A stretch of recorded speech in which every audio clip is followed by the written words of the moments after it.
Hello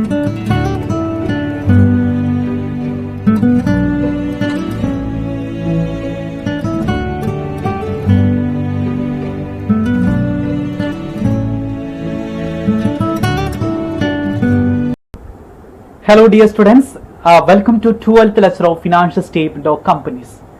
In this lecture we are going to discuss a problem relating with the financial statement of companies. Okay, this is an essay pattern of question and this is the most important question regarding the financial statement of companies. Okay, let us start the question. And from the following is the trail balance of PK Limited as on 31st March 2017.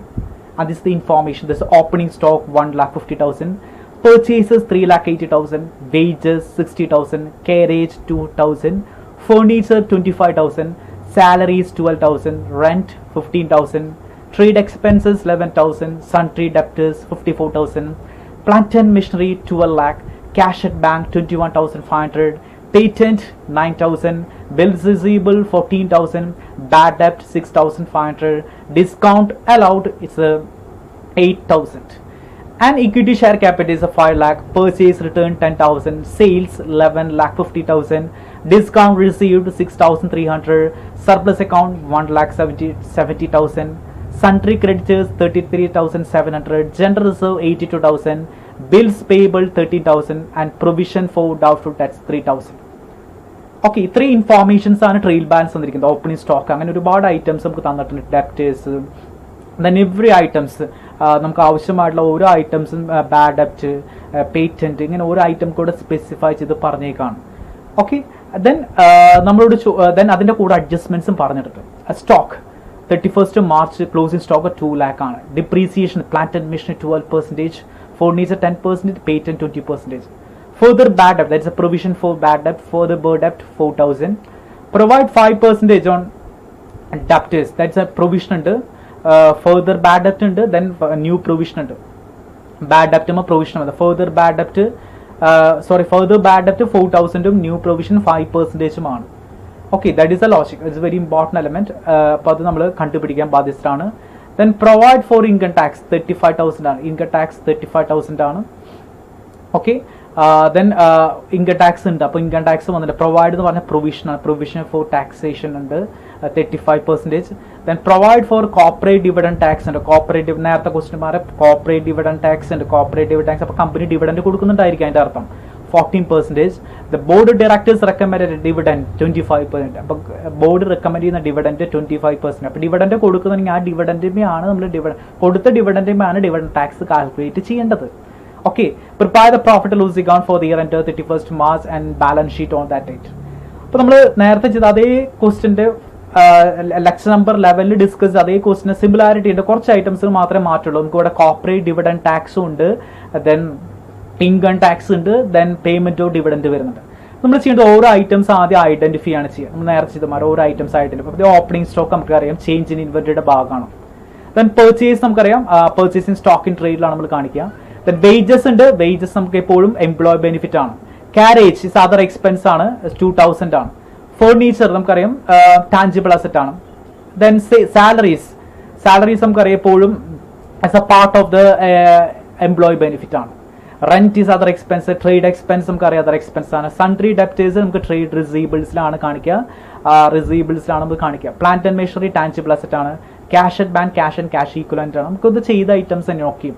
Patent എന്ന് പറയുന്നത് intangible asset ആണ്. അപ്പോൾ നമുക്ക് ഒരിക്കലും നമുക്ക് എന്താ പറയാ tangible asset treat separate കാണിക്കണം ഇൻടാഞ്ചിബിൾ അസറ്റിന്. ബിൽസ് റിസീബിൾ നമുക്ക് ട്രേഡ് റിസീബിൾസിലാണ് കാണിക്കുക. സൺട്രി ഡെപ്റ്റേഴ്സ് അതുകൂടി ആഡ് ചെയ്യാണ് ചെയ്യുക. ഓക്കെ, ദെൻ ബാഡ് ഡെപ്റ്റ് ഉണ്ട് 6,500. നമുക്ക് ഓൾറെഡി ബാഡ് ഡെപ്റ്റ് അതർ എക്സ്പെൻസ് ആണ്. ഡിസ്കൗണ്ട് അലൗഡ് ഉണ്ട്, എക്സ്പെൻസ് അതർ എക്സ്പെൻസ് ആണ്. ഇക്വിറ്റി ഷെയർ ക്യാപിറ്റൽ അത് ക്യാപിറ്റലിന്റെ ഭാഗമായിരിക്കും. പർച്ചേസ് റിട്ടേൺസ് ഉണ്ട്. അപ്പോൾ നമ്മൾ അറിയാം പർച്ചേസിന് കുറയ്ക്കണം. സെയിൽസ് ഉണ്ട് നമുക്ക് revenue from operation 11,50,000. Discount received income ഉണ്ട്, അതർ ഇൻകം ഉണ്ട് 6,300. സർപ്ലസ് അക്കൗണ്ട് നമുക്കറിയാം റിസർവ് സർപ്ലസിലാണ് കാണിക്കുക 1,70,000. ദെൻ സൺട്രി ക്രെഡിറ്റേഴ്സ് ഉണ്ട്. സൺട്രി ക്രെഡിറ്റേഴ്സ് നമുക്കറിയാം ട്രേഡ് പേയബിളിലാണ് കാണിക്കുക. ജനറൽ റിസർവ്സ് ഉണ്ട് നമുക്കറിയാം റിസർവ് സർപ്ലസ്. ബിൽസ് പേയബിൾ നമുക്കറിയാം ട്രേഡ് പേയബിളിലാണ്. Provision for doubtful debts other എക്സ്പെൻസിലാണ് കാണിക്കുക. അപ്പോൾ ഇവിടെ പ്രൊവിഷൻ അഡ്ജസ്റ്റ് ബാഡ് ഡെപ്റ്റ്, then add new provision less old provision, then ആ ഒരു ട്രീറ്റ്മെന്റ് വളരെ ഇമ്പോർട്ടൻറ്റ്, കാരണം ഇവിടെ ബാഡ് ഡെപ്റ്റും ഉണ്ട്, പ്രൊവിഷൻ ഫോർ ഡെപ്റ്റ് ഓൾഡ് പ്രൊവിഷൻ ആണ്, ദെൻ ഇനി ന്യൂ പ്രൊവിഷൻസും ഫോർ ബാഡ് ഡെപ്റ്റ് നമ്മൾ ആഡ് ചെയ്യേണ്ടതായിട്ട് വരും. ദെൻ സ്റ്റോക്ക്, ഇനി അഡ്ജസ്റ്റ്മെന്റിലേക്ക് പോവുകയാണെങ്കിൽ അപ്പോൾ ഇത് ശ്രദ്ധിക്കേണ്ടത് ബാഡ് ഡെപ്റ്റുമ്പോൾ കുറച്ച് അഡ്ജസ്റ്റ്മെന്റ് വരാനുള്ള പോസിബിലിറ്റീസ് ഉണ്ട്, കാരണം ആ അഡ്ജസ്റ്റ്മെന്റിൽ അത് വരുന്നുണ്ട്. Okay, then first item adjustment stock ആണ്. സ്റ്റോക്ക് നമുക്കറിയാം ചേഞ്ച് ഇൻ ഇൻവെന്ററിയുടെ ഭാഗമായിട്ട് കാണിക്കും, ദെൻ അത് എവിടെ കാണിക്കണം, ബാലൻസ് ഷീറ്റിൽ കാണിക്കും വേണം, കറണ്ട് അസറ്റ് ആയിട്ട് കാണിക്കും.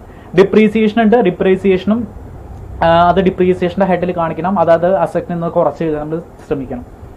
ഫെർദർ ബാഡ് ഡെപ്റ്റ്സ് ഉണ്ട്, ബാഡ് ഡെപ്റ്റിന്റെ കൂടെ ആഡ് ചെയ്യേണ്ടതാണ് ഫെർദർ ബാഡ് ഡെപ്റ്റ്സ്, നമ്മൾ അതർ എക്സ്പെൻസിലാണ് കാണിക്കുക. ദെൻ അതെവിടെ കാണിക്കുക, സൺട്രി ഡെപ്റ്റേഴ്സ് ലെസ് ചെയ്യാൻ നമ്മൾ മറക്കരുത്. ദെൻ പ്രൊവിഷൻസ് വരുന്നുണ്ട്, പ്രൊവിഷൻസ് നമ്മൾ 5% ആണ് പ്രൊവിഷൻസ് വരുന്നത്, അപ്പോൾ നമ്മൾ ആ പ്രൊവിഷൻ കാൽക്കുലേറ്റ് ചെയ്യണം, കാൽക്കുലേറ്റ് ചെയ്തിട്ട് വേണം നമ്മളത് ചെയ്യാൻ.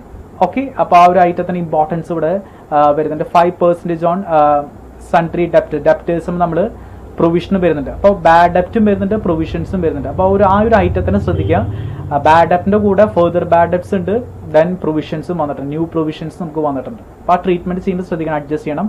ആ ന്യൂ പ്രൊവിഷൻ ആണ് എന്ത് ചെയ്യാം, നമ്മൾ ബാലൻസ് ഷീറ്റിൽ നിന്ന് കുറച്ച് എഴുതേണ്ടതായിട്ട് വരാം. ഓക്കെ, ദെൻ ഇനി പ്രൊവൈഡ് ഫോർ ഇൻകം ടാക്സ് ഉണ്ട്. ഇൻകം ടാക്സിന്റെ പ്രൊവൈഡ് ഫോർ ഇൻകം ടാക്സ് നമുക്കറിയാം 35%. പ്രൊവിഷൻ ഫോർ ഇൻകം ടാക്സ് ആണ്, പ്രൊവൈഡ് അർത്ഥം പ്രൊവിഷൻ ഫോർ ഇൻകം ടാക്സ് ആണ്. ആ പ്രൊവിഷൻ ഫോർ ഇൻകം ടാക്സ് നമ്മൾ നേരത്തെ അതേ രീതിയിൽ തന്നെ എന്ത് ചെയ്യുന്നു, പ്രോഫിറ്റ് ആണെങ്കിൽ പ്രോഫിറ്റ് ടാക്സ് കാൽക്കുലേറ്റ് ചെയ്യണം. ആ ടാക്സ് കാൽക്കുലേറ്റ് എമൗണ്ട് എന്ത് ചെയ്യണം, ആ കാൽക്കുലേറ്റ് ചെയ്ത ടാക്സ് നമ്മൾ എന്ത് ചെയ്യണം, പ്രൊവിഷനായിട്ട് ഷോർട്ട് ടൈം പ്രൊവിഷനായിട്ട് കാണിക്കുകയും വേണം. അപ്പോൾ അത് ഓർമ്മയിൽ വെക്കണം പ്രൊവിഷൻ ഫോർ ഇൻകം ടാക്സ് വരുമ്പോൾ. ഇനി provide four corporate dividend tax ഉണ്ട്. കോർപ്പറേറ്റ് ഡിവിഡൻഡ് ടാക്സ് നമ്മൾ ചെയ്യേണ്ടത് അത് റിസർവ്സിൽ, കോർപ്പറേറ്റ് ഡിവിഡൻഡ് ടാക്സ് റിസർവ്സിലാണ് നമ്മൾ കാണിക്കേണ്ടതായിട്ട് വരാം. റിസർവ്സ് ആൻഡ് സർപ്ലസിന്റെ ആയിട്ടാണ് കാണിക്കുക, കാരണം അത് ഡിഡക്ഷൻ ബാലൻസ് ആയിട്ട് നമ്മൾ കാണിക്കുക. അപ്പോൾ നമ്മൾ ആ ഫോർവേഡ് ചെയ്ത ബാലൻസ്, അതായത് നമ്മൾ സാധാരണഗതിയിൽ പ്രോഫിറ്റ് ലോസ് കൊണ്ട് പ്രിപ്പയർ ചെയ്ത് പ്രോഫിറ്റ് വന്നിട്ടായിരിക്കാം, പ്രോഫിറ്റ് നമ്മൾ എന്ത് വെച്ചാൽ ടാക്സ് കുറച്ചുണ്ടായിരിക്കാം, ടാക്സ് കുറച്ചുള്ള എമൗണ്ട് ആണ് ബാലൻസ് ഷീറ്റിലേക്ക് ഫോർവേഡ് ചെയ്യുക. ആ ഫോർവേഡ് ചെയ്ത എമൗണ്ട് നമ്മൾ എന്ത് ചെയ്യണം, കോർപ്പറേറ്റ് ഡിവിഡൻഡ് ടാക്സ് നമ്മൾ കുറയ്ക്കണം. ആ ഫോർവേഡ് ചെയ്ത എമൗണ്ട് കോർപ്പറേറ്റ് ഡിവിഡൻസ് കുറയ്ക്കണം, അത് ഷോർട്ട് ടൈം പ്രൊവിഷൻ നമ്മൾ കാണിക്കുകയും വേണം, നേരത്തെ ചെയ്ത അതേ അഡ്ജസ്റ്റ്മെന്റ് തന്നെ. ദെൻ ഡിവിഡൻഡും നമ്മൾ അതേ രീതിയിലാണ് ചെയ്യുന്നത്, നമ്മൾ എന്ത് ചെയ്യുക, അത് ഡിഡക്ഷൻ ബാലൻസ് ആയിട്ട് കാണിക്കണം, reserve surplus deducted from the profit forward the balance sheet. Forward balance ഷീറ്റിൽ നിന്ന് ആ ബാലൻസ് ഷീറ്റിലേക്ക് ഫോർവേഡ് ചെയ്ത ബാലൻസ് നമ്മളത് കുറയ്ക്കേണ്ടത്, അത് തന്നെ എന്ത് ചെയ്യണം, ഷോർട്ട് ടൈം പ്രൊവിഷൻ ആയിട്ട് കാണിക്കുകയും വേണം. അപ്പോൾ ആ അഡ്ജസ്റ്റ്മെന്റ്സ് ഒക്കെ സെയിം അഡ്ജസ്റ്റ്മെന്റ് ആണ്, എക്സ് നമ്പർ ലെവലിൽ വന്ന അതേ അഡ്ജസ്റ്റ്മെന്റ്. അപ്പോൾ ആ ട്രീറ്റ്മെന്റുകൾക്കും സിമിലാരിറ്റീസ് ഉണ്ട്. ഷോർട്ട് ടൈം പ്രൊവിഷൻ ആണെങ്കിലും കോർപ്പറേറ്റ് ഡിവിഡൻഡ് ടാക്സ് ആണെങ്കിലും പേയ്മെന്റ് ഓഫ് ഡിവിഡൻഡ് ആണെങ്കിലും ചെയ്യുന്ന റൂളുകളെല്ലാം സെയിം തന്നെയാണ്. നമ്മൾ നേരത്തെ ചെയ്ത അതേ പ്രോബ്ലം അതേ റൂൾസ് തന്നെയാണ് ഇവിടെയും അപ്ലൈ ചെയ്യുന്നത്. ഓർമ്മയിൽ വയ്ക്കുക, പ്രൊവിഷൻ ഫോർ ഇൻകം ടാക്സ് അത് നമ്മൾ കുറയ്ക്കണം, പ്രോഫിറ്റ് ലോസ് അക്കൗണ്ടിൽ കുറച്ച് ബാക്കിയുള്ള എമൗണ്ട് എവിടേക്ക് ഫോർവേഡ് ചെയ്യണം, ബാലൻസ് ഷീറ്റ് ഫോർവേഡ് ചെയ്യണം. ഈ പ്രൊവിഷൻ്റെ എമൗണ്ട് തന്നെ എവിടെ കാണിക്കണം, ഷോർട്ട് ടൈം പ്രൊവിഷൻ ആയിട്ട് കാണിക്കുകയും ചെയ്യണം. Then provide four corporate dividend tax, അത് ഡിഡക്ഷൻ ബാലൻസ് ആണ്, എവിടെ റിസർവ് സർപ്ലസിലാണ് കാണിക്കേണ്ടത്. എന്തിന്ന് കുറച്ച് കാണിക്കണം, നമ്മൾ ഫോർവേഡ് ചെയ്ത ബാലൻസ് ഉണ്ടായിരിക്കും, profit and loss account forward ചെയ്ത ബാലൻസ് കുറച്ച് കാണിക്കണം. അതേ രീതിയിൽ തന്നെയാണ് എന്ത് ചെയ്യേണ്ടത്, പേയ്മെന്റ് ഓഫ് ഡിവിഡൻഡ് ചെയ്യേണ്ടത്. പേയ്മെന്റ് ഓഫ് ഡിവിഡൻഡ് നമ്മൾ ആദ്യം കാൽക്കുലേറ്റ് ചെയ്യേണ്ടതായിട്ട് വരും. Payment of dividend share capital ആണെങ്കിൽ ഷെയർ ക്യാപിറ്റലിലാണ് ഡയറക്ട്ലി കാൽക്കുലേറ്റ് ചെയ്യുക. ഓക്കെ, ദെൻ ആ ഷെയർ ക്യാപിറ്റൽ കാൽക്കുലേറ്റ് ചെയ്ത ഡിവിഡൻഡിന്റെയാണ് നമ്മൾ എന്ത് കൊടുക്കേണ്ടി വരാം, ഡിവിഡൻഡ് ടാക്സ് കൊടുക്കേണ്ടതായിട്ടും വരാം. ഓക്കെ, ഇനി നമുക്ക് ആവശ്യം നോട്ട്സ് പ്രിപ്പയർ ചെയ്യാം. ദ ഫസ്റ്റ് നോട്ട് പർച്ചേസസ് ആണ്. പർച്ചേസിന് കൂടെ പർച്ചേസ് റിട്ടേൺസ് ഉണ്ടായിരുന്നു. അപ്പോൾ പർച്ചേസ് 3,70,000 ആണ്. ദെൻ പർച്ചേസ് റിട്ടേൺസ് പർച്ചേസ് 3,80,000 ആണ്. ദെൻ പർച്ചേസിന് 10,000 വന്നു. അപ്പോൾ പർച്ചേസിൽ 3,70,000 ആണ് വരുന്നത്. ഓക്കെ, ദെൻ അതുപോലെ നമുക്ക് അടുത്ത ഐറ്റം വരുന്നത് നമ്മളെ സംബന്ധിച്ച് ചേഞ്ച് ഇൻ ഇൻവെന്ററീസ് ആണ്. ചേഞ്ച് ഇൻ ഇൻവെന്ററീസ് ആണ് നമ്മളെ സംബന്ധിച്ച് ഫസ്റ്റ് രണ്ടാമത്തെ ഐറ്റം. ചേഞ്ച് ഇൻ ഇൻവെന്ററീസ് നമുക്കറിയാം, നമുക്ക് നോക്കിക്കഴിഞ്ഞാൽ ഓപ്പണിംഗ് സ്റ്റോക്ക് ഉണ്ട്, ക്ലോസിംഗ് സ്റ്റോക്ക് ഉണ്ട്. ഓപ്പണിംഗ് സ്റ്റോക്ക് 1,50,000 ആണ്. ദെൻ ക്ലോസിംഗ് സ്റ്റോക്ക് നമുക്ക് വരുന്നിട്ടുള്ളത് 2,00,000 ആണ്. അപ്പം മൈനസ് ബാലൻസ് ആയിട്ട് വരാം. Opening stock minus closing stock ആണ് ചെയ്യുക. അപ്പോൾ നമുക്ക് മൈനസ് ബാലൻസ് 50,000 മൈനസ് ബാലൻസ് ആണ് നമുക്ക് വരണത്. മൈനസ് ബാലൻസ് വരുന്നു. ദെൻ എംപ്ലോയ് ബെനിഫിറ്റ്സ് നമുക്കറിയാം, സാലറീസും വേജസ് ഉണ്ട് 60,000 12,000. അപ്പോൾ 70,000 നമുക്ക് എംപ്ലോയ് ബെനിഫിറ്റ്സ് ഉണ്ട്. ഡിപ്രീസിയേഷൻസ് വന്നിട്ടുണ്ട്. പ്ലാന്റ് ആൻഡ് മെഷീനറിക്ക് 12% ആണ്. അപ്പോൾ നമുക്ക് 1,44,000. ഡിപ്രീസിയേഷൻ ഓഫ് ഫേർണിച്ചേഴ്സ് വന്നിട്ടുണ്ട്. ഫേർണിച്ചർ 25,000 നമുക്ക് 2 lakh, അപ്പോൾ 2,500 നമുക്ക് വരുന്നുണ്ട്. ദെൻ ഡിപ്രീസിയേഷൻ ഓൺ പേറ്റന്റ് നമുക്കുണ്ട്, പേറ്റൻസ് വന്നിട്ടുണ്ട്. അപ്പോൾ 9,000 20%, അപ്പോൾ 1,800. അപ്പോൾ നമുക്ക് അതാത് അസറ്റുകളിൽ നിന്ന് അതായത് ഡിപ്രീസിയേഷൻ കാൽക്കുലേറ്റ് ചെയ്യണം. പ്ലാന്റ് ആൻഡ് മെഷീനറി 12% ആണ്. ടോട്ടൽ വാല്യൂ 12 lakh ആണ്. 1,44,000. ഫേർണിച്ചറിന്റെ 25,000 ആണ്. അതിൻ്റെ പേഴ്സ് 10,000 ആണ്. ദെൻ പേറ്റൻറ്റ് 9,000 ആണ്, 20% ആണ്. അപ്പോൾ അങ്ങനെ ടോട്ടൽ ഡിപ്രീസിയേഷൻ 1,48,300 ആണ് നമുക്ക് വരുന്ന 1,48,300 ആണ് നമുക്ക് വരുന്ന ടോട്ടലായിട്ട് വരുന്ന ഡിപ്രീസിയേഷൻ അമോർട്ടൈസേഷൻ ആയിട്ടല്ലേ. ഇനി അതർ എക്സ്പെൻസ് ശ്രദ്ധിക്കേണ്ട കാര്യം ബാഡ് ഡെപ്റ്റ് ആണ് ശ്രദ്ധിക്കേണ്ട ഐറ്റം. ബാഡ് ഡെപ്റ്റിന് ഒരുപാട് അഡ്ജസ്റ്റ്മെന്റ് വരുന്നത്. ബാഡ് ഡെപ്റ്റ് 6,500. Then add further bad debts വരുന്നുണ്ട്. ഫർദർ ബാഡ് ഡെപ്റ്റ് 4,000 ഉണ്ട്. Then old provision 3,000, new provision and നമ്മൾ കാൽക്കുലേറ്റ് ചെയ്യേണ്ടതായിട്ട് വരുന്നു. ഓക്കെ, അപ്പോൾ നമുക്ക് കാൽക്കുലേറ്റ് ചെയ്യേണ്ടതായിട്ട് വരുന്നുണ്ട്. ശ്രദ്ധിക്കാം. ബാഡ് ഡെപ്റ്റ് 6,500 നമുക്ക് ബാഡ് ഡെപ്റ്റ്. ഓക്കെ, ദെൻ ഫർദർ ബാഡ് ഡെപ്റ്റ് 4,000. അപ്പോൾ ആഡ് ഫർദർ ബാഡ് ഡെപ്റ്റ് ചെയ്തു. നമുക്ക് ഫർദർ ബാഡ് ഡെപ്റ്റ് 4,000 ആണ് നമുക്കറിയാം. ഫർദർ ബാഡ് ഡെപ്റ്റ് നമുക്ക് 4,000 ആണ്. Yes, 1 second. The further bad ഡെപ്റ്റ് നമുക്ക് തന്നിരിക്കുന്നത് 4,000. അപ്പോൾ ബാഡ് ഡെപ്റ്റിന്റെ കൂടെ നമ്മൾ ഫർദർ ബാഡ് ഡെപ്റ്റ് ആഡ് ചെയ്തു. Then add new provisions. New provisions കണ്ടുപിടിക്കാൻ നമുക്കറിയാം. ന്യൂ പ്രൊവിഷൻ എങ്ങനെ കണ്ടുപിടിക്കും? നമുക്ക് സൺട്രി ഡെപ്റ്റേഴ്സിനെയാണ് ന്യൂ പ്രൊവിഷൻസ് കണ്ടുപിടിക്കേണ്ടത്. അപ്പോൾ സൺട്രി ഡെപ്റ്റേഴ്സ് നമുക്ക് ഓൾറെഡി തന്നിട്ടുണ്ട്. Sundry debtors yes, sundry 54,000. 54,000 നമ്മൾ എന്ത് ചെയ്യണം? ഫർദർ ബാഡ് ഡെപ്റ്റ് കുറയ്ക്കണം. 4,000 കുറയ്ക്കണം. 50,000 വരും. ആ 50,000 നമ്മൾ പുതിയ പ്രൊവിഷൻ കണ്ടുപിടിക്കുന്നത് 5%. അപ്പോൾ 2,500 നമുക്ക് വരും. 2,500 നമുക്ക് ന്യൂ പ്രൊവിഷൻ ആയിട്ട് വരാം.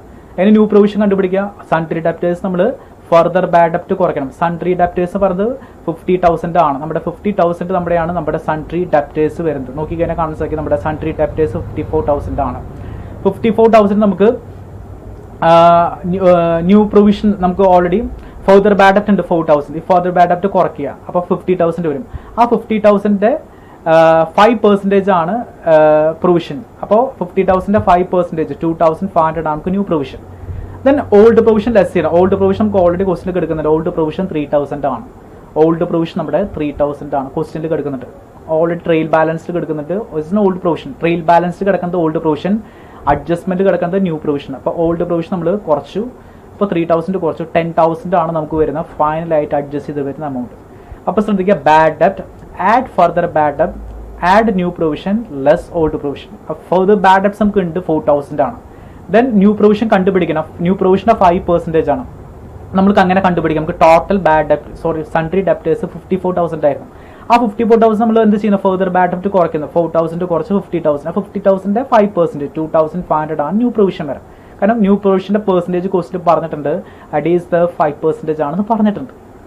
ഓക്കെ, അപ്പോൾ നമ്മൾ ചെയ്യേണ്ടത് sundry debtors 54,000 minus new provision 4,000, 50,000, 5% 2,500. Then less old provision. നമുക്ക് ട്രെയിൽ ബാലൻസ് കിടക്കുന്നതായിരിക്കും നമ്മുടെ ഓൾഡ് പ്രൊവിഷൻ. ട്രെയിൽ ബാലൻസ് കിടക്കുന്നത് നമ്മുടെ ഓൾഡ് പ്രൊവിഷൻ കിടക്കുന്നുണ്ട് 3,000. നമ്മൾ കുറയ്ക്കണം. അപ്പോൾ അങ്ങനെ നമുക്ക് ടോട്ടലായിട്ട് വരുന്ന എമൗണ്ട് ആണ് 10,000. ഓക്കെ, 10,000 ആണ് നിങ്ങളുടെ വരുന്ന അഡ്ജസ്റ്റ്മെന്റ് കഴിഞ്ഞുള്ള ഫൈനൽ വാല്യൂ. ഇത് ബാക്കിയുള്ള അതർ എക്സ്പെൻസ്, ട്രേഡ് എക്സ്പെൻസ് ഉണ്ട് 11,000, കാരേജ് 2,000, റെന്റ് 15,000, ഡിസ്കൗണ്ട് അലൗഡ് 8,000. ഇപ്പം ഇതൊക്കെ നമുക്ക് ബാക്കി വരുന്ന അതർ എക്സ്പെൻസ്. ടോട്ടൽ കൂട്ടുമ്പോൾ 46,000 നമുക്ക് വരുന്ന ടോട്ടലായിട്ട് വരുന്ന അതർ എക്സ്പെൻസസ്. ഓക്കെ, അപ്പോൾ നമ്മൾ ആവശ്യമായുള്ള ഐറ്റംസ് പ്രിപ്പയർ ചെയ്ത് purchases, change in inventory, employee benefits ഇതെല്ലാം നമ്മൾ പ്രിപ്പയർ ചെയ്ത് കഴിഞ്ഞു. ഓക്കെ, ഡിപ്രീസിയേഷൻ അതർ എക്സ്പെൻസ് ഒക്കെ പ്രിപ്പയർ ചെയ്തു. ഇനി നമുക്ക് പ്രോഫിറ്റ് ലോസ് അക്കൗണ്ട് ക്രിയേറ്റ് ചെയ്യാം. ഫസ്റ്റ് ആയിട്ട് റവന്യൂ ഫ്രോം ഓപ്പറേഷൻ. നമുക്ക് സെയിൽസ് ഉണ്ട് അല്ല, ക്വസ്റ്റ്യൻ സെയിൽസ് പറഞ്ഞിട്ടുണ്ടായില്ല. Revenues is a part of sales. Sales നമുക്ക് പറഞ്ഞിട്ടുണ്ട് is 11,50,000. 11,50,000 is a sales. The discount receipt other incomes ഉണ്ട് 6,300 ആണ്. ഇതാണ് നമുക്ക് ആവശ്യമായിട്ട് വരുന്ന income side. Income revenue from operation 11,50,000, then other income 6,300. ഇത് രണ്ടാണ് നമുക്ക് പ്രോഫിറ്റ്. ഇപ്പോൾ revenue from 11,50,000, other income 6,300. That's 11,56,300 ആണ് ടോട്ടലായിട്ട് വരുന്ന റവന്യൂ. ഇനി നമുക്ക് cost of expense, cost of material consume ഇല്ല. പർച്ചേസസ് ഉണ്ട്, പ്രിപ്പയർ ചെയ്തിട്ടുണ്ട്. Purchase 3,70,000 purchases. And change in inventory നമുക്കറിയാം മൈനസ് ബാലൻസ് ആണ് 50,000. ചേഞ്ച് ഇൻ ഇൻവെന്ററി -50, അതുകൊണ്ട് മൈനസ് ബാലൻസ് ആണ് 50,000. ദെൻ എംപ്ലോയ് ബെനിഫിറ്റ്സ് നമ്മൾ പ്രിപ്പയർ ചെയ്ത് കഴിഞ്ഞിട്ടുണ്ട് 72,000. Employ benefit 72,000. ഫിനാൻഷ്യൽ കോസ്റ്റ് ഇല്ല. ഡിപ്രീസിയേഷൻ ഓൾറെഡി പ്രിപ്പയർ ചെയ്തിട്ടുണ്ട് 1,48,300. ഇസ് 1,48,300. Then other expense നമ്മൾ പ്രിപ്പയർ ചെയ്ത് കഴിഞ്ഞ് 46,000. Other expense is 46,000. അപ്പോൾ ടോട്ടൽ എക്സ്പെൻസ് കിട്ടി 5,86,300. Total revenue 11,56,000 and expense is 5,86,000. Then that means your the profit is 5,70,000 ആണ് 5,70,000 ആണ് നമുക്ക് വരുന്ന പ്രോഫിറ്റ്. അപ്പോൾ ലാഭം എന്താണ് കിട്ടി? നമുക്ക് പ്രോഫിറ്റ് കിട്ടിക്കഴിഞ്ഞാൽ നമുക്ക് ടാക്സ് കൊടുക്കണം. അപ്പോൾ പ്രൊവിഷൻ പറഞ്ഞിട്ടുണ്ട്, പ്രൊവിഷൻ ഫോർ ടാക്സേഷൻ 35% ആണ്. അപ്പോൾ ആ കിട്ടിയിരിക്കുന്ന പ്രോഫിറ്റിൻ്റെ 35%, 5,70,000 34, 1,99,500, 1,99,500 ആണ് നമുക്ക് വരുന്ന പ്രോഫിറ്റ്, ടാക്സ്. അപ്പോൾ ടാക്സ് നമുക്ക് കിട്ടി. ആ ടാക്സ് കുറച്ചിട്ടുള്ള എമൗണ്ട് ആണ് ഫൈനലായിട്ട് വരുന്ന profit after tax. 5,70,000 minus 1,99,500, that's 3,70,500. 3,70,500 is your the profit. That's a profit after tax. ഈ പ്രോഫിറ്റ് ആഫ്റ്റർ ടാക്സ് ആണ് ഇവിടേക്ക് ഫോർവേഡ് ചെയ്യേണ്ടത്, ബാലൻസ് ഷീറ്റിലേക്ക് ഫോർവേഡ് ചെയ്യേണ്ടതായിട്ട് വരണത്. So one of the important element is a profit after tax. ഈ profit after tax ആണ് നമ്മൾ എന്ത് ചെയ്യുക, എപ്പോഴും ബാലൻസ് ഷീറ്റിലേക്ക് ഫോർവേഡ്. ബാലൻസ് ഷീറ്റ് ഫോർവേഡിൻ്റെ എമൗണ്ട് ആണ് 3,70,500. ഓക്കെ, നമുക്ക് ബാലൻസ് ഷീറ്റിലേക്ക് പോകാം. ബാലൻസ് ഷീറ്റിൽ പോകണേക്കാൾ മുമ്പ് നമുക്ക് കുറച്ച് ആവശ്യമായ നോട്ട്സ് പ്രിപ്പയർ ചെയ്യണം. The balance sheet point first ആയിട്ടും ഷെയർ ക്യാപിറ്റൽ ഓൾറെഡി കോഴ്സിൽ ഡയറക്റ്റ്ലി തന്നിട്ടുണ്ട്. അപ്പോൾ അതിനെക്കുറിച്ച് നമ്മൾ ഇനി വറിഡ് ആവേണ്ട ആവശ്യമില്ല. Share capital there is A equity share 5 lakh ആണ്. അപ്പോൾ ഇനി ഇതൊന്നും ചെയ്യേണ്ട ആവശ്യം, 5 lakhs ആണ്. ദെൻ റിസർവ്സ് സർപ്ലസ് ആണ് ഫസ്റ്റ് ആയിട്ട്. നമുക്ക് ജനറൽ റിസർവ്സ് നമുക്ക് ഓൾറെഡി തന്നിട്ടുണ്ട്, സർപ്ലസ് അക്കൗണ്ട് ഓൾറെഡി കോഴ്സിൽ പറഞ്ഞിട്ടുണ്ട്. 82,000 ആണ് ജനറൽ റിസർവ്, സർപ്ലസ് അക്കൗണ്ട് 1,70,000 ആണ്. നമുക്ക് ഇതിനെ കാണാൻ സാധിക്കും. 82,000 ജനറൽ റിസർവ് ആൻഡ് സർപ്ലസ് 1,70,000. ഇതാണ് നമുക്ക് ഓൾറെഡി തന്നിട്ടുള്ള റിസർവ്സ് ആൻഡ് സർപ്ലസുകളാണ്. അത് നമ്മൾ ഇങ്ങോട്ടേക്ക് എടുത്ത് എഴുതുന്നു. ഓൾറെഡി നമ്മൾ ചെയ്യുന്നത് അത് നമ്മൾ എടുത്ത് എഴുതി. ഈ ശ്രദ്ധിക്കുക, നമുക്കറിയാം ഇനി ഒരു റിസർവ് എന്ന് പറഞ്ഞാൽ റിസർവ് കാണിക്കേണ്ട എലമെന്റ് ഫോർവേഡ് ചെയ്ത എലമെന്റ് പ്രോഫിറ്റ് ആഫ്റ്റർ ടാക്സ്. നമുക്ക് ഇതാണ് ഫോർവേഡ് ചെയ്യേണ്ടത്. 3,70,500, 3,70,500 ആണ് നമ്മൾ ഫോർവേഡ് ചെയ്യുന്ന എമൗണ്ട്. നമ്മൾ profit forward from the profit loss account. കാരണം ഇത് നമ്മൾ ഈ വരുന്ന ഫൈനൽ എമൗണ്ട് ബാലൻസ് ഷീറ്റിലേക്ക് ഫോർവേഡ് ചെയ്യണം. അപ്പോൾ 3,70,500 നമുക്ക് ബാലൻസ് ഷീറ്റിലേക്ക് ഫോർവേഡ് ചെയ്യേണ്ടതായിട്ട് വരണം. നമ്മൾ എപ്പോഴും പറഞ്ഞ കോർപ്പറേറ്റ് ഡിവിഡൻഡ് ടാക്സും പേയ്മെന്റ് ഓഫ് ഡിവിഡൻഡ് നമ്മൾ എന്ത് ചെയ്യണം, അതിന്ന് കുറയ്ക്കണം. അപ്പോൾ നമുക്ക് ആദ്യം പേയ്മെന്റ് ഓഫ് ഡിവിഡൻഡ് ആണ് കുറയ്ക്കേണ്ടതായിട്ട് വരാം. പേയ്മെന്റ് ഓഫ് ഡിവിഡൻഡ് നമുക്ക് കണ്ടുപിടിക്കണം. 25% ആണ് റെക്കമെൻഡ് ചെയ്യുന്ന ഡിവിഡൻഡ്. ഓക്കെ, ദെൻ ടോട്ടലായിട്ട് വരുന്ന ക്യാപിറ്റൽ നമുക്കറിയാം. Share capital equity share capital 5 lakh ആണ്. 5 lakhന്റെ 25% ആണ് ഡിവിഡൻഡ്. അപ്പോൾ 5 lakhന്റെ 25% നമ്മൾ ആദ്യം കാൽക്കുലേറ്റ് ചെയ്യും. 5 lakhന്റെ 25%, 1,25,000 ആണ് നമുക്ക് വരുന്ന payment of dividend. Payment of dividend നമുക്ക് കുറയ്ക്കേണ്ടതാണ് ഇതിൽ നിന്ന്. പേയ്മെന്റ് ഓഫ് ഡിവിഡൻഡ് വരുന്നത്, അപ്പോൾ ഇതിന് കുറയ്ക്കേണ്ടതാണ് 1,25,000. ഈ 1,25,000 ആണ് ഡിവിഡൻഡ്. അപ്പോൾ ഇതുമാണ് ഡിവിഡൻഡ് ടാക്സ് കൊടുക്കുക. അപ്പോൾ ഡിവിഡൻഡ് ടാക്സ് നമുക്ക് പറയുന്നുണ്ട് എത്രയാണ് ഡിവിഡൻഡ് ടാക്സ്, 17% ആണ്. അപ്പോൾ 1,25,000ന്റെ 17% 21,250. ഈ രണ്ട് എലമെന്റ് നമ്മൾ കണ്ടുപിടിച്ച് അതെന്ത് ചെയ്യണം, ഈ എലമെന്റ് ഈ പ്രോഫിറ്റ് നമ്മൾ കുറയ്ക്കണം. കുറച്ച് ചെയ്യുന്ന എമൗണ്ട് മാത്രമേ ഔട്ടർ കോളത്തിൽ കാണിക്കാൻ സാധിക്കുള്ളൂ. അപ്പോൾ ഒന്ന് പേയ്മെന്റ് ഓഫ് ഡിവിഡൻഡ് നമ്മൾ കുറയ്ക്കണം, ദെൻ കോർപ്പറേറ്റ് ഡിവിഡൻഡ് ടാക്സ് കുറയ്ക്കണം, then payment of dividend share ക്യാപിറ്റലിലാണ് കാൽക്കുലേറ്റ്. ഷെയർ ക്യാപിറ്റൽ 5 lakh ആണ്, അതിന്റെ 25%, 1,25,000 ആണ് നമുക്ക് വരുന്ന പേയ്മെന്റ് ഓഫ് ഡിവിഡൻഡ്. അപ്പോൾ അത് കുറയ്ക്കണം. ദെൻ അതിന്ന് അതുപോലെ ഡിവിഡൻഡ് ടാക്സ് 1,25,000 ആണ് ഡിവിഡൻഡ്. 1,25,000ന്റെ 70% ഡിവിഡൻഡ് ടാക്സ് 70% ആണ്, 21,250. അപ്പോൾ ഈ എമൗണ്ടുകൾ എവിടെയും കാണിക്കണം, ഷോർട്ട് ടൈം പ്രൊവിഷൻ ആയിട്ട് കാണിക്കുകയും വേണം. അപ്പോൾ നമുക്ക് വരുന്ന ഫൈനൽ എമൗണ്ട് 2,24,250 ആണ്. Then total of the reserves 4,76,250. ഈ ഷോർട്ട് ടൈം പ്രൊവിഷൻസിന് എന്തൊക്കെയാണ്, ആദ്യം ടാക്സ് കൊടുത്തിട്ട് tax 1,99,500. Then you are the payment of dividend 1,25,000. Then corporate dividend tax 21,250. ഇതെല്ലാം നമ്മൾ എന്ത് ചെയ്യണം, ഷോർട്ട് ടൈം പ്രൊവിഷൻസ് ആയിട്ട് കാണിക്കണം. Okay, then total is 3,45,750. Okay, then ഇനി ടാഞ്ചിബിൾ അസറ്റ്സ് നമുക്കറിയാം. പ്ലാന്റ് 12 lakh ആയിരുന്നു, ഇന്ന് ഡിപ്രീസിയേഷൻ കുറച്ചു 10,56,000. ഫർണിച്ചർ 25,000 ആയിരുന്നു, അതിൽ നമ്മൾ ഡിപ്രീസിയേഷൻസ് ഉണ്ടായിരുന്നു. ഡിപ്രീസിയേഷൻ ഒക്കെ ഓൾറെഡി കാൽക്കുലേറ്റ് നമ്മൾ വെച്ചിട്ടുള്ളതാണ്. 2,500 നമുക്കറിയാം. ഇതൊക്കെ നമ്മൾ കുറയ്ക്കുന്നു. Then total is 10,78,500. Okay, then intangible നമുക്ക് പേറ്റൻസ് ഉള്ളൂ 9,000 ആണ്. 9,000 ആയിരുന്നു പേറ്റന്റ് എങ്കിൽ അതിൻ്റെ 1,800 ആണ് ഡിപ്രീസിയേഷൻസ് നമുക്ക് വന്നത്. സോ 7,200. ട്രേഡ് റിസീബിൾസ് ഉണ്ടായിരുന്നു നമുക്കറിയാം, സൺട്രി ഡെപ്റ്റേഴ്സും ദെൻ അതുപോലെ ബിൽസ് റിസീബിൾ. സൺട്രി ഡെപ്റ്റേഴ്സും കുറയ്ക്കേണ്ടതുണ്ട്, ഫെർദർ ബാഡ് ഡെപ്റ്റ്സും കുറയ്ക്കണം, ന്യൂ പ്രൊവിഷനും കുറയ്ക്കണം. സൺട്രി ഡെപ്റ്റേഴ്സ് നമുക്കറിയാം 54,000 ആയിരുന്നു നമ്മുടെ സൺട്രി ഡെപ്റ്റേഴ്സ്. നമ്മൾ ക്വസ്റ്റിലേക്ക് നോക്കി എഗെയിൻ നമുക്കിത് കാണാൻ സാധിക്കും. സൺട്രി ഡെപ്റ്റേഴ്സ് പറഞ്ഞ എമൗണ്ട് 54,000 ആയിരുന്നു. ഈ 54,000 നമ്മൾ ചെയ്യേണ്ട കാര്യം എന്ന് പറഞ്ഞാൽ നമ്മൾ എന്താണ് ന്യൂ പ്രൊവിഷൻസ് ഉണ്ട് 2,500, ദെൻ ഫെർദർ ബാഡ് ഡെപ്റ്റ് ഉണ്ട് 4,000. ഇത് രണ്ടും കുറയ്ക്കണം. ഈ രണ്ടും കുറയ്ക്കാൻ നമ്മൾ ബാധ്യസ്ഥരാണ്. ഫെർദർ ബാഡ് ഡെപ്റ്റ് 4,000, ന്യൂ പ്രൊവിഷൻ 2,500 കുറച്ച് 47,500 ആണ് നമുക്ക് വരുന്ന trade receivables. Sorry, sundry debtors വരുന്ന എമൗണ്ട് ആണ് 46,500. നമുക്കറിയാം ബിൽസ് റിസീവബിൾ അവിടെ വന്നിട്ടുണ്ട് 14,000. ബിൽസ് റിസീവബിൾസ് നമുക്ക് അവിടെ ഉണ്ടായിരുന്നു. ബിൽസ് റിസീവബിൾസ് നമ്മുടെ ക്വസ്റ്റിലൊക്കെ എടുക്കുന്നുണ്ടായിരുന്നു. There is bills receivables. The bills receivable എന്ന് പറഞ്ഞ എമൗണ്ട് നമുക്ക് 14,000 ആണ്. ആ 40,000 നമ്മളിവിടെ കാണിക്കുന്നു. 40,000 കൂടി കാണിച്ചിട്ട് വേണം നമുക്ക് ആ ടോട്ടൽ എടുക്കാൻ. യെസ്, 14,000. അപ്പോൾ 61,500 ആണ് ട്രേഡ് റിസീവബിൾസ്. അപ്പോൾ ട്രേഡ് റിസീവബിൾസ് പ്രിപ്പയർ ചെയ്തു. ഓക്കെ, അപ്പോൾ ഇത്ര ഐറ്റംസ് ആണ് നമുക്ക് നോർമലി പ്രിപ്പറേഷൻ്റെ ഭാഗമായിട്ട് ആവശ്യമായിട്ട് വന്നിട്ടുള്ളത്. ഈ ലയബിലിറ്റീസും അതുപോലെ അസറ്റ്സിന് ആവശ്യമായിട്ട് നോട്ട്സും പ്രിപ്പയർ ചെയ്ത് ഇനി നമുക്ക് ബാലൻസ് ഷീറ്റിൻ്റെ പ്രിപ്പറേഷനിൽ പോകാനായിട്ട് സാധിക്കും. ബാലൻസ് ഷീറ്റ് പ്രിപ്പറേഷൻ ഫസ്റ്റ് നമ്മൾ എപ്പോഴും പ്രിപ്പയർ ലയബിലിറ്റി സൈഡാണ്, ഇക്വിറ്റി ആൻഡ് ലയബിലിറ്റി ആണ്. ഫസ്റ്റ് ആയിട്ട് ഷെയർ ക്യാപിറ്റൽ. ഷെയർ ക്യാപിറ്റൽ നമുക്കറിയാം 5 lakhs ആണ് നമ്മുടെ share capital. So share capital is 5 lakh. Reserve surplus ആണ് രണ്ടാമത്തെ ഐറ്റം വരാം. റിസർവ് സർപ്ലസ് നമ്മൾ ഓൾറെഡി പ്രിപ്പയർ ചെയ്ത് 4,76,250. 4,76,250. ദെൻ മണി റിസീവ്ഡ് ഇല്ല, ആവശ്യമായ നോൺ കറന്റ് ലയബിലിറ്റീസ് ഇല്ല, ലോങ് ടൈംസ് ഇല്ല, ലോങ് ടൈം ലയബിലിറ്റീസ് ഇല്ല, ദെൻ ഷോർട്ട് ടൈം ബോറോയിങ്സ് ഇല്ല. കറന്റ് ലയബിലിറ്റീസ് ആകെ ട്രേഡ് പേയബിൾസ് ഉണ്ട്. ട്രേഡ് പേയബിൾസ് അറിയാം ക്രെഡിറ്റേഴ്സും ബിൽസ് പേബിൾ കൂടി കോട്ടുന്നത്. ക്രെഡിറ്റേഴ്സും ബിൽസ്, ക്രെഡിറ്റേഴ്സ് 33,700, ബിൽസ് പേബിൾ 13,000 ആണ്. നോക്കാം, ക്രെഡിറ്റേഴ്സ് 33,700 ആയിരുന്നു. ക്വസ്റ്റിലൊക്കെ നോക്കി കഴിഞ്ഞാൽ കാണാൻ സാധിക്കും. ക്രെഡിറ്റേഴ്സ് 33,700 ആയിരുന്നു.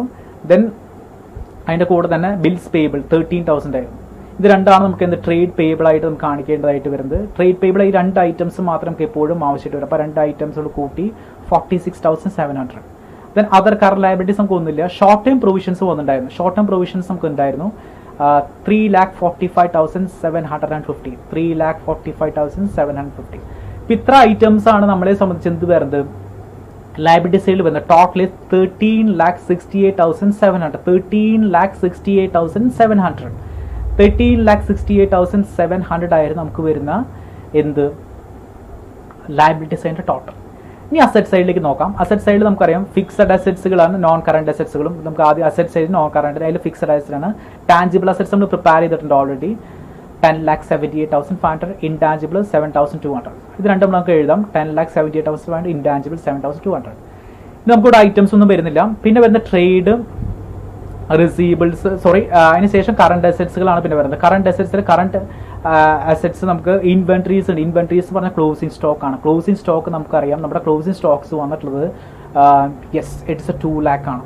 2 lakh ആണ് നമ്മുടെ ക്ലോസിംഗ് സ്റ്റോക്ക്. ഈ 2 lakh is A closing stock. ഈ ക്ലോസിംഗ് സ്റ്റോക്ക് ആണ് നമ്മൾ ഇവിടെ കാണിക്കുന്നത് ബാലൻസ് ഷീറ്റിൽ അസറ്റ് സൈഡിൽ ഇൻവെന്ററി ആയിട്ട് കാണിക്കുന്നത്. Then trade receivables already prepare ചെയ്ത് കഴിഞ്ഞിട്ടുള്ള ആയിട്ടാണ് ട്രേഡ് റിസീവബിൾസ്. ട്രേഡ് റിസീവബിൾസ് നമുക്ക് നോക്കിക്കഴിഞ്ഞാൽ കാണാൻ സാധിക്കും 61,500. 61,500 ആണ് നമുക്ക് ട്രേഡ് റിസീവബിൾസ് ആയിട്ട് വന്നിട്ടുള്ളത്. Then cash and cash equivalence ഉണ്ട്. ക്യാഷ് ആൻഡ് ക്യാഷ് ഈക്വലൻസ് നമുക്ക് വന്നിട്ടുണ്ട്. നമുക്ക് ക്യാഷിൻ്റെ ഭാഗമായിട്ട് ക്യാഷ് ഇൻ ഹാൻഡ് പറഞ്ഞ ഓപ്പറേഷൻസ് ഇവിടെ വന്നിട്ടുണ്ടായിരുന്നു. ക്യാഷ് അറ്റ് ബാങ്ക് ഉണ്ട് 21,500 ഉണ്ടായിരുന്നു. ഈ 21,500 ആണ് നമ്മൾ ക്യാഷ് ആൻഡ് ക്യാഷ് ഈക്വലൻ്റ് ആയിട്ട് നമ്മളിവിടെ കാണിച്ചിട്ടുള്ളത് 21,500. ദെൻ ടോട്ടൽ എടുത്തു 13,68,700. That's the total of the asset side. For assets of liability 13,68,700 and your assets 13,68,700. Okay, so one of the important question. The question is how to prepare the profit loss account and the balance sheet of this company. This is a question and load of the items regarding this question, and then after that load of information, additional informations here, and just arranging this informations. The first item opening stock and purchases, wages, just arranging these items which had other expense or trade tangible assets or employee benefit intangible assets, cash and cash equivalent. And adjustments, very important element. The first stock is the closing stock point of view. Depreciation, bad debt is a further bad debt and is adjust the sundry debtors and bad debt point of view. And also the provision, the 5%, and provision for income tax is deducted from the profit or loss account, also shown in the short term provision. And corporate dividend tax, it should be deducted from the reserves and surplus from the balance forward to the balance sheet, from the balances forward to the balance sheet, and also shown the short-term provision. And similarly, the payment of dividend. Payment of dividend is same treatment of the corporate dividend tax. It should be deducted from your the reserve surplus, that is a deduction from the profit forward, the forward to balance sheet, and also shown in the short-term provisions in the balance sheet. Okay, അപ്പോൾ അങ്ങനെ നമ്മളത് ചെയ്യുന്നു. അതിനുശേഷം which head നമുക്ക് ഓരോ ഹെഡുകളും ആവശ്യമായ notes prepare ചെയ്യുന്നു. ആ നോട്ട്സ് പ്രിപ്പയർ ചെയ്ത് ശ്രദ്ധിക്കേണ്ട ബാഡ് ഡെപ്റ്റാണ് ഏറ്റവും ഇമ്പോർട്ടൻറ്റ് അഡ്ജസ്റ്റ്മെൻറ്റ്. ബാഡ് ഡെപ്റ്റും ഓൾറെഡി ക്വസ്റ്റൻ ഉണ്ടായിരുന്നു 6500 ആയിരുന്നു.